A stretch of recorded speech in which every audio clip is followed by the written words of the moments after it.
একটা নিল আচ্ছা ভেজে বড় কথা তাদের যাও কাম আছে বললাম তো দেশে কিনে পারো না যে মুভির থেকে নিজে খাওয়ালে পয়সা নাই ঠান্ডা দিব কেমনি আচ্ছা সোজা আঙুলে ঘি উঠবে না আঙুলটা বাঁকা করতে হবে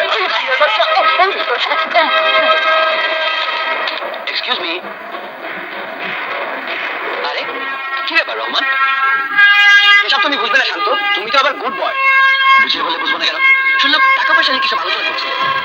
তুমি কি চাচার কাছে টাকা পাও তুমি কি তোমার কাছ থেকে ধার নিয়েছিলে আরে না না এটা হচ্ছে প্রোটেকশন ফি এলাকার সমস্ত দোকানদারদের চাঁদাবাজদের হাত থেকে আমরা প্রোটেকশন দিই তারা ফি লাগবে না ও আচ্ছা আচ্ছা আচ্ছা রহমান ধরো যদি এমন হতো এই চাচার বদলে আমার মতো কোনো যুবক ছেলে কাউন্টারে বসে থাকতো তুমি আসলে চাঁদা চাইতে চাও চাও চাঁদা চাও চাও এই চাঁদা দাও আমি বললাম ভাই মেসা বিক্রি ভালো না সামনের সপ্তাহে নিও তুমি কি করলে খেপে গেলে মারলে থাবা মারো মারো মারো মারো মারো সরি রহমান ভেরি সরি আমি বলছিলাম কি যদি এমন হতো এই যে তুমি দেখা পেলে তোমার সাঙ্গপাঙ্গরা নিশ্চয়ই ছুটে আসবে বাহ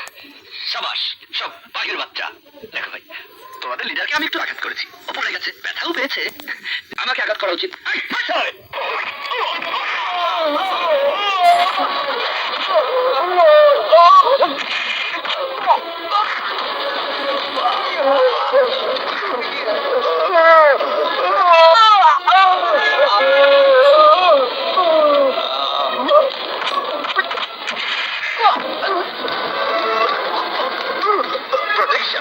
নিজের প্রোটেকশন দিতে পারিস না বাজারের প্রোটেকশন দিবি